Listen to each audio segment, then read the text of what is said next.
Hey friends, it's Allison here, jumping in real quick before you get into all the juicy details of today's episode. Did you know there is just one more week left to our 200th episode giveaway where you have the chance to win a full ride scholarship to the Better Belly Blueprint? This is the way to heal your gut so that you can poop daily, ditch acid reflux, and balance your hormones even when nothing else has worked. Here's how you can enter.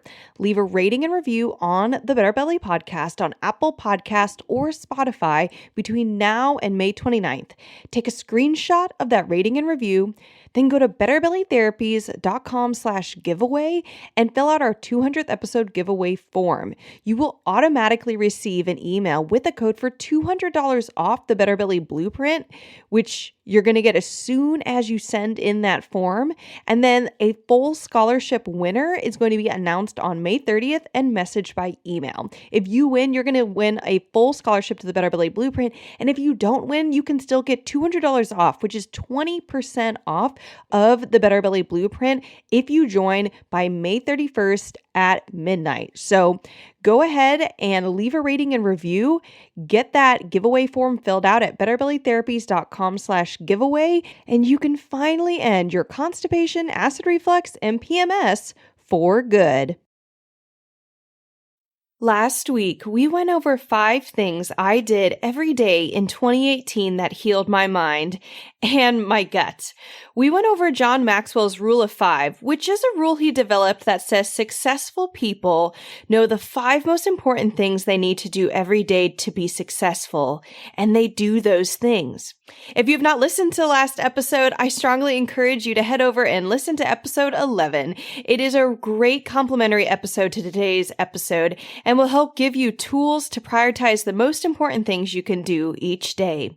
But in today's episode, we're going to go over another rule of 5, and it is a rule of 5 in relation to relationships. It goes like this. You are the average of the top 5 people you spend time with. This quote comes from Jim Rohn, but I first heard it from John Maxwell because, of course, I am a John Maxwell junkie. This has to do with how the top 5 people you spend time with, you become like them, you think like them, your values shift to become values like theirs, and you act like them.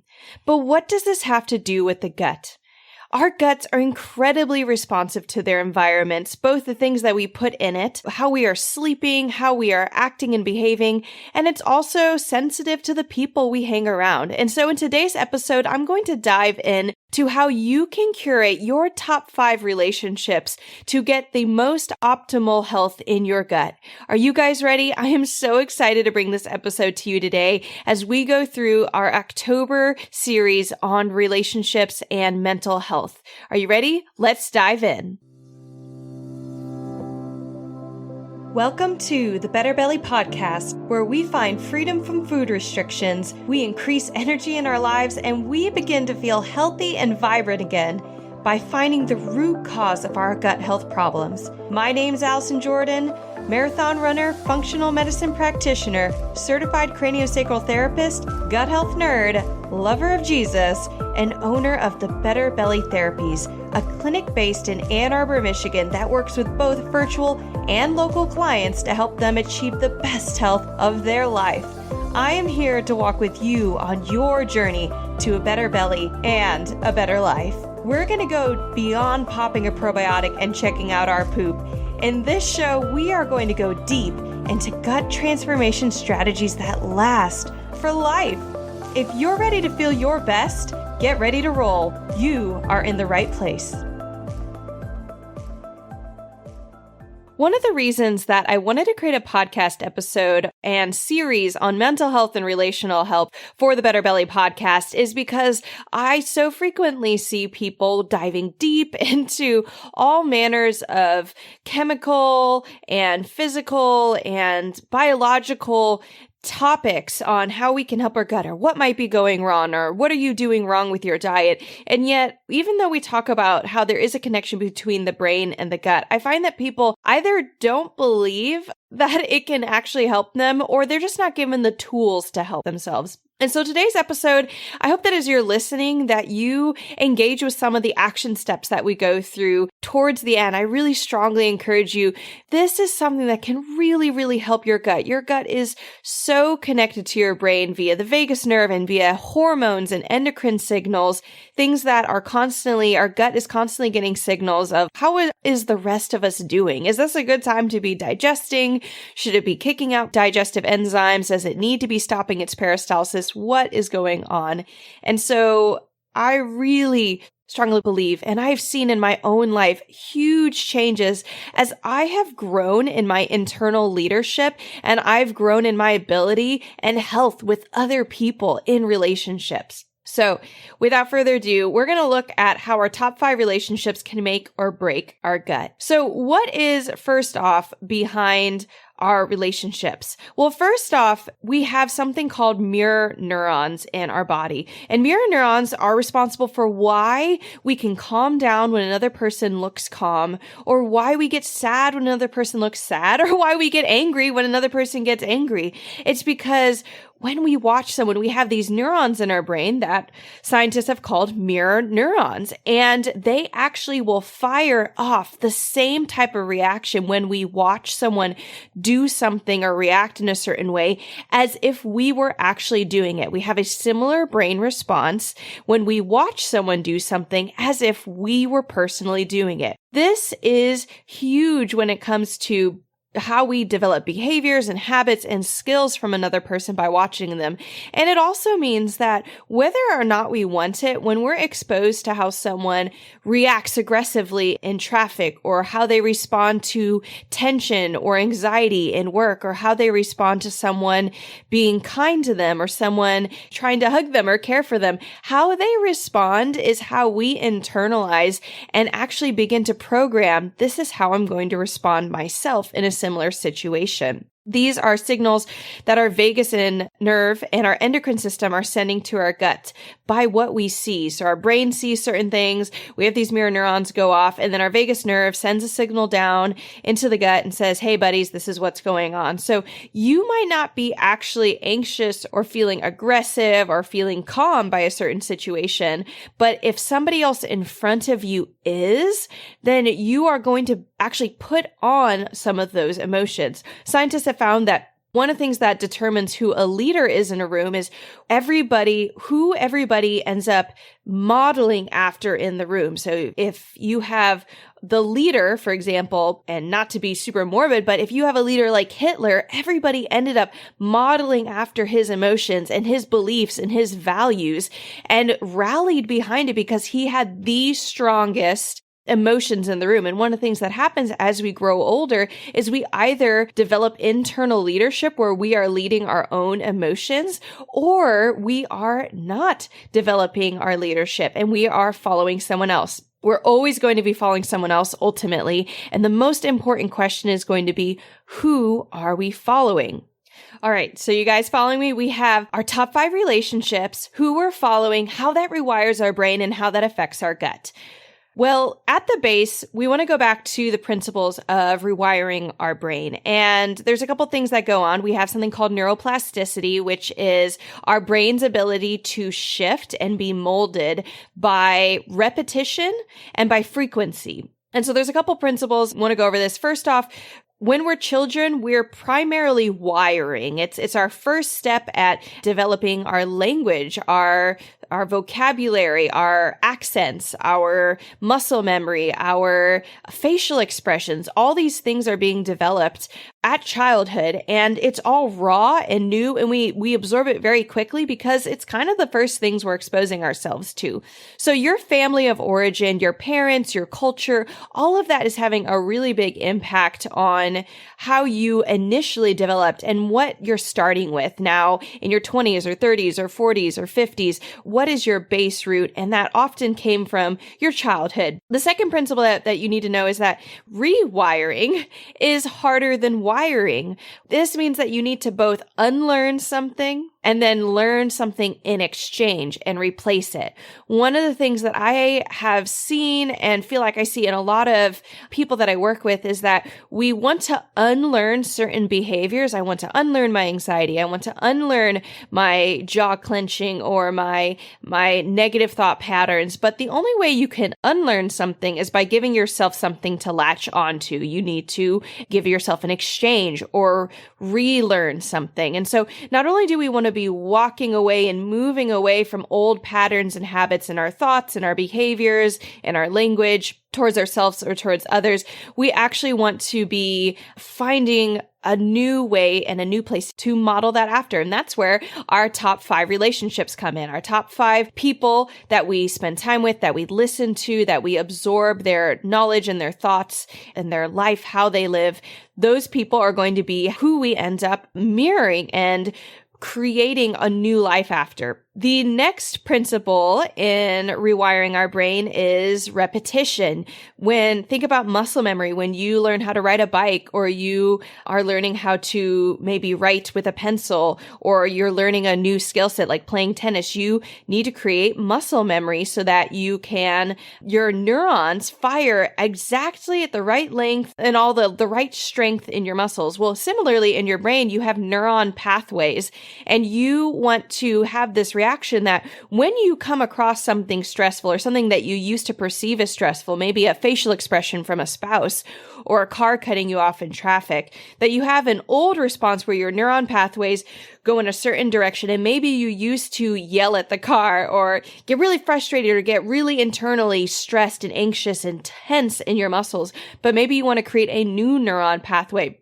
Well, the only way you can do that is by having repetition of intentionally, when you experience a situation like that, intentionally saying, I'm going to create a new response. And then the last principle is doing it frequently. You want to repeat this often and not rarely. So the more frequently you, for example, practice piano, the more often you have the opportunity to repeat your new muscle memory or your new neuron pathways. And the more frequently that you're engaging with someone who maybe used to make you anxious or make you upset, or certain circumstances at work, certain circumstances at home that used to make you feel tight or anxious or angry, we want to also replacing those and practicing it repeatedly. Well, the best way to do that, honestly, is not just by putting yourself in and just creating extremely stressful situations that you then want to respond to in a different way, but actually watching someone else go through it who successfully can model how to go through a stressful situation or an anxiety giving situation or an angering, instilling situation, and then handles it very calmly. So this is where your top 5 comes in. So if you're listening to a podcast and you're driving or you're doing something where you can't stop and write down, don't stop, don't write down. But if you are able to stop and pull out your phone, create a quick list, pull out a piece of paper, here is your action step for today. Write out the top 5 people that you listen and spend time with. And when you're thinking about this, I want you to think about authors, podcasters, speakers, leaders, your boss, your neighbors, your spouse, roommates, anybody that you are spending a lot of time with and that you're listening to them. You're being impacted by them. Maybe you're calling them for advice, or you're reading their books, you're listening to their podcast. Seriously, write out. I'm going to even give you a moment. I wrote them out. I'm going to be sharing mine in just a sec with y'all. But write them out and look at each person. Who are they? What do they represent? What are their biggest qualities? What is their character like? Are they kind? Are they generous? Do they have an abundance mindset or a scarcity mindset? Do they complain frequently? Do they have negative things to say about others or about themselves? Do they build others up? What are their relationships like with others? These are other things to consider on your top 5. What are their lived out values? Do they have a value of wealth, generosity, or maybe they value control? Do they have values that are impacted by fear and, again, scarcity mindset? Do they value impacting others? And not only what are their spoken values, but what are their values lived out? When you evaluate their life, what do you learn about their values and the top things that they prioritize? And do you want to prioritize the same things?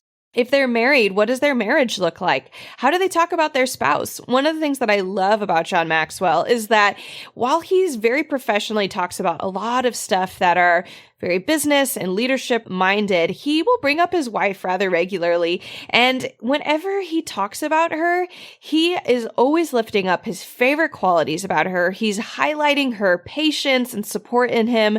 Before he was famous and before they were wealthy, he honors her abilities and her skill sets. For example, apparently she dresses him, and he says he's not a good fashion guy. And so she's the one who puts out his clothes or like packs his suitcase. So he says that he can look good. And that's so sweet. He's very honoring of his wife. And that's not to say that their relationship doesn't have tensions, but when he's speaking about her to a group of people, and I imagine when they're together, he is trying to build her up as her husband. Other things to consider in your top 5 people that you're spending time with or that you're listening to is, are they leaders? Do they take initiative? Do they take responsibility for their actions?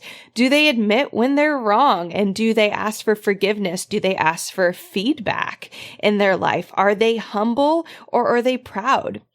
And then other things to consider is, what are they successful in? Do they have a life you want? Not everyone wants the same life.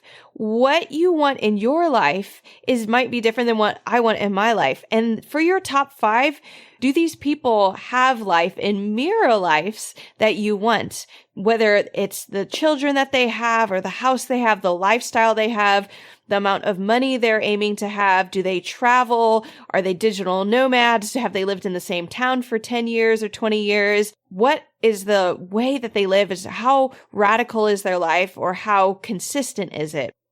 So if you want to be a digital nomad, I encourage you, have at least one digital nomad on your list that you are listening to, following on Instagram, that you're learning from, you're reading their blog, or you're engaging with, or maybe you're in their mastermind. If you want to be a world-renowned athlete, have a world-renowned athlete on your top 5, or a coach. Either get that coach or read their books, listen to them. Make sure maybe it's someone in your circle. Maybe it is your current high school coach or college coach.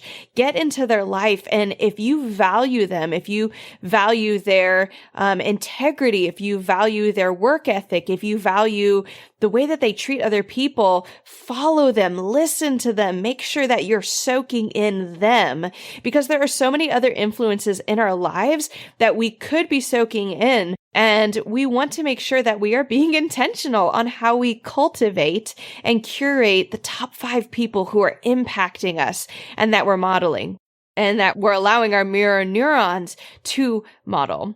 For me, I knew I always wanted 2 types of people on my list. I wanted mentally healthy ones, and I wanted relationally healthy ones.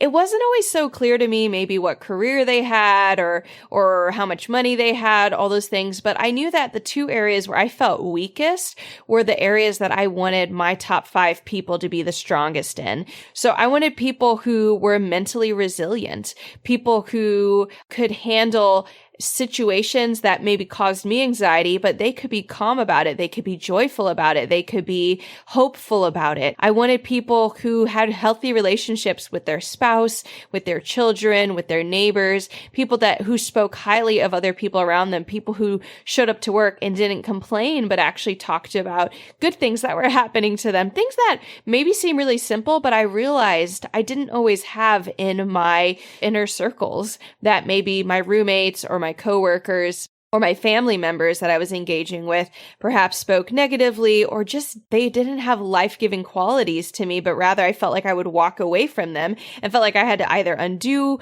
things that they had said or combat things and say, no, that's not what I think, that's not what I believe, and go back to my top 5. So my top 5 people before I was married were often my roommates.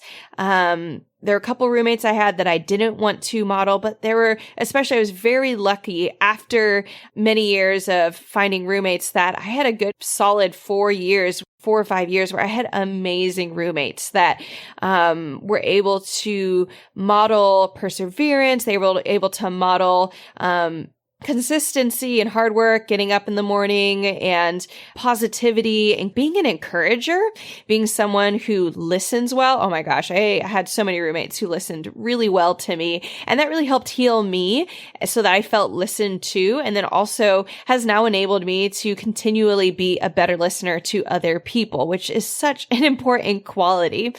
My top 5 growing up, I had a lot of stressful influences in my life. And the good news is that you can change. That's the good news. You might look back on your top 5 growing up and you're like, wow, yeah, my parents or my teachers or my neighbors or the other kids on the block, they were mean or they were insensitive or they were selfish or controlling. There's all these different options out there. And maybe that influenced you. That made you feel fearful. That made you feel insecure. That made you feel anxious. But the good news is that no matter what age you are now, you can impact your top 5 and you can change your neural pathways, the pathways that your brain goes to when it experiences a certain situation, and then what its immediate reaction is. Is it hopeful? Is it anxious? And of course, that's going to then affect your gut. All right. Are you guys ready? I hope that you have been thinking about your top 5 people, who they might be. Are they in a religious sphere? Are they in maybe your close proximity to where you live? Are they far away? Are they an author? You might have never met this person before, but maybe it's someone that you're absorbing. I want to share with you my top 5 people who are currently impacting me, what spheres they're in, and why I want them in my top 5 and how I've sought them out in my life. So the first ones that I wrote down are actually my pastors right now. First name is Jordan and Christy. And one of the things that drew me to them is that they have a marriage, and even the way that they interact with their kids are totally different than anything I'd ever seen growing up. One of my first interactions with Jordan was actually I was in our church and I was in our kids ministry and Sunday school. And this was years ago when I'd first joined the church, and I had never really had an interaction with the pastors before and with him. And his son had done something to our male kids ministry leader that was just very dishonoring. I don't remember. He said something or just was behaving very poorly the entire Sunday school. And so they brought Jordan down to talk with his son. And his son didn't want to really hear it, but it was so interesting. Jordan got down on his knees and the first thing he did was just look his son in the face on eye level. And that first off just struck me very strongly of, this is interesting. I had never seen a father. It was very tender how he sat down and looked him in the eyes. And I don't remember 100% everything he said to his son, but I remember one thing that he said, and it was before he reprimanded his son or anything. He said, "Son, I want to apologize to you because on our way to church today in the car, I modeled to you dishonoring behavior and harsh behavior in the car. And I believe that what you have done in Sunday school today is only because I modeled it to you first, and I want to apologize to you." And I was literally floored because I could not remember seeing any parent apologize to their children. And I remember thinking, I want more of this. What is the secret sauce to this? Even though he did it, doesn't mean he has a perfect son or a perfect relationship as a father or doesn't have room to grow, but it was something I wanted in my life. Another thing about Jordan and Christy is that they're avid athletes. They run, they do triathlons. And I remember thinking, yeah, I'm an active person. I want to stay active. And even though they have 5 kids and a busy life, they fit in and prioritize athleticism into their life. And that was just a value of mine. And I wanted to know how I could keep doing that even after I had kids, which I don't have any yet, but that's something I know I wanted to keep on my list. So I started a couple years later, I reached out to Christy, his wife, Jordan's wife, and said, "Hey, I know you run in the mornings. Can I run with you?" And we would start running together, and I would share with her things going on in my life and ask her questions and ask for her for feedback. And really allowed them to pour into my life and sought them out. That's one thing that I think keeps us from our top 5 sometimes is maybe there is a couple or there's a person in your life who you really admire. Maybe it's someone in your workplace, a superior, or someone who in your college or whatever stage of life you're at. And maybe they're even younger than you, but you really admire certain qualities. And sometimes the barrier between us and getting someone into our top 5 is maybe feeling embarrassed or feeling unsure. Like, can I ask them for their time? Is that okay? What if they say no? All these different things. And I remember it feeling very awkward where it's like, oh my gosh, they're busy. They're clearly pastors. Like, this is so presumptive of me that I would ask for their time. And they could have said no. Maybe they would have wanted to maintain certain boundaries, and it's not like they're always available. But I found times and ways that I could engage with them. And I even remember, now that I think about it, I even remember asking other people in church, like, how would you, if you wanted to spend time with them, what would you do? And they said, basically, find a way to integrate with their life, what's already happening. Don't ask them to go to a coffee shop. They might not already have time for that, but like, what's something they're already doing? And so that's one of the reasons I reached out to Christy with running. I knew she already ran. And I just said, let me just merge with what you're already doing. So this is going to be relevant in a second when we evaluate your top 5. And I want you to already start thinking, is there anyone in your top 5 that you don't want in your top 5 right now? And then we're going to think about who you might want in your top 5. And then we'll think about how you can get them into your top 5. All right, so my number 2 of my top 5 is Natalie Ekdahl from Biz Chicks Inc. And in particular, I started engaging with her and getting her in my top 5 by listening to the Biz Chicks podcast. I started listening to that into 2018. I talked about that in our last episode 11. But I wanted her in my top 5 for a couple reasons. First off, she talks a lot about mindset, imposter syndrome. She's a book called Reset Your Mindset, and she talked about that a lot on the podcast. And when I was first starting my business, I knew I needed a lot of mindset help. I just thought poorly of myself and really didn't have a lot of confidence and was constantly like nauseated by how unsure I was of myself, but knowing I still wanted to move forward in the business. So I would listen to her and I would work on resetting my mindset. I got her in my head more than I had me in my head. Every time I drove to work and then drove home, I was listening to the Biz Chicks podcast amongst a few other podcasts because I was trying to reset my mindset. I was getting a different voice in my head. And we talked about that in episode 11 as well, of getting a different tape recorder. And that's part of what your top 5 people are, is getting a different thoughts in your head than what you currently have and that somebody else already put in there. Whether it was you, family members, like I said, teachers, somebody else growing up. My third person who's in my top 5 is Graham Cook.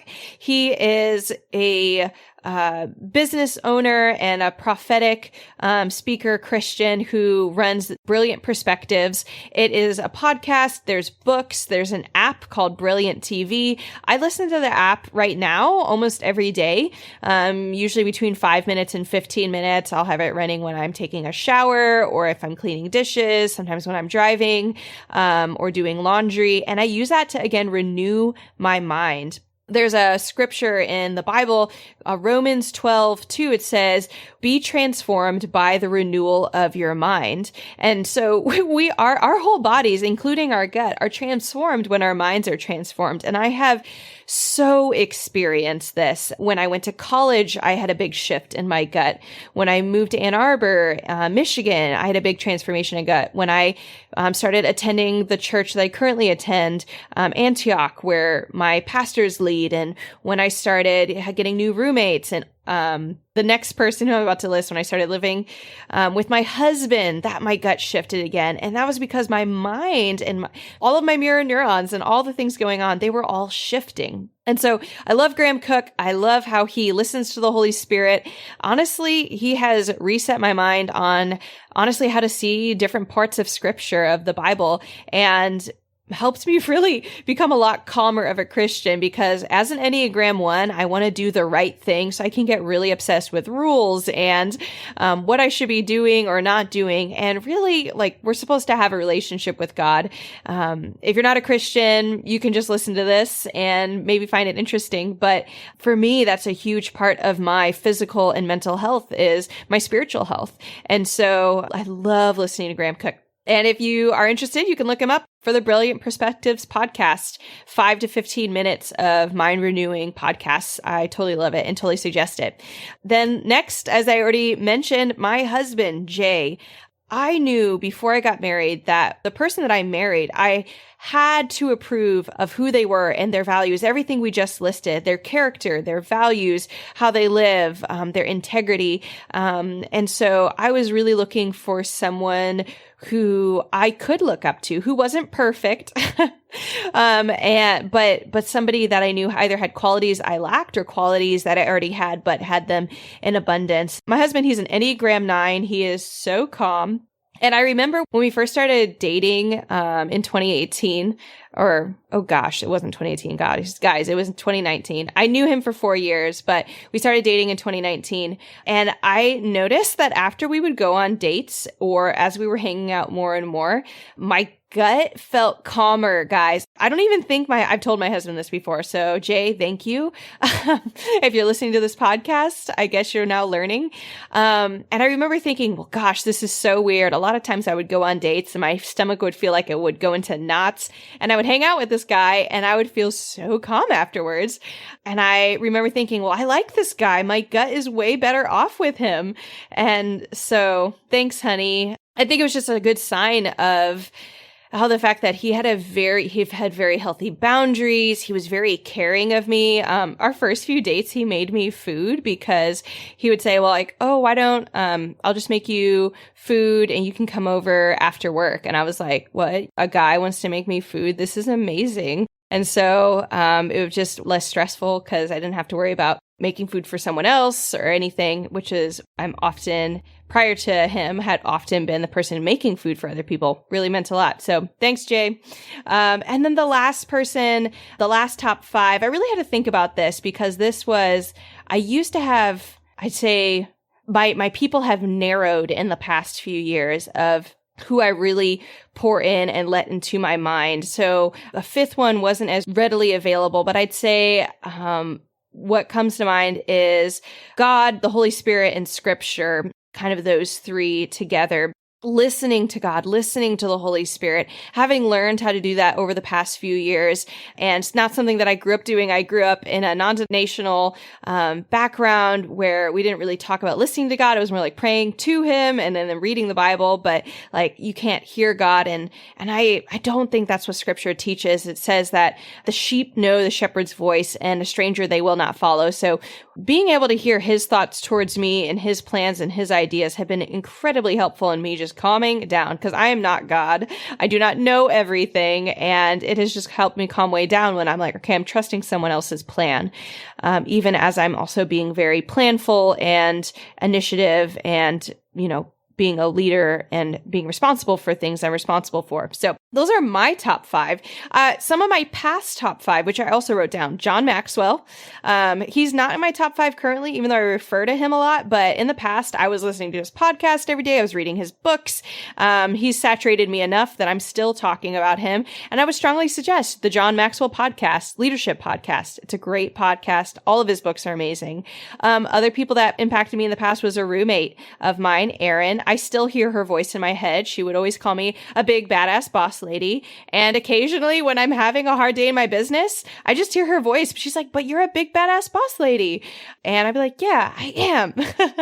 I've had disciplers in my life. Christiana, Elizabeth, Mary Beth, Tiffany, I still think about on impacts that they've had in my life through discipleship. and so many others. So I want you to now look at your top 5, and I want you to evaluate them. There's 3 questions that John Maxwell suggests you ask about these people. You can rewind and listen back to some of the questions I asked earlier, but here are 3 new ones, just really succinct. One is, what kind of thinking do these 5 people exhibit? Is it positive thinking? Is it negative thinking? Is it hopeful? Is it abundance or scarcity mindset? Number 2, do they add value or subtract value? Are they people who are selfish or selfless? Do they add to the atmosphere they come in, or do they take away? And then lastly, do they do what they say? Are they more than talk? Do they take action in their life? Do they live out the values they say they have? So now you have your top 5, your current top 5, and you are evaluating, are these people that you want in your top 5? Do they have a life you want? Do they have character that you want? Are they someone you want to be modeling and mirroring?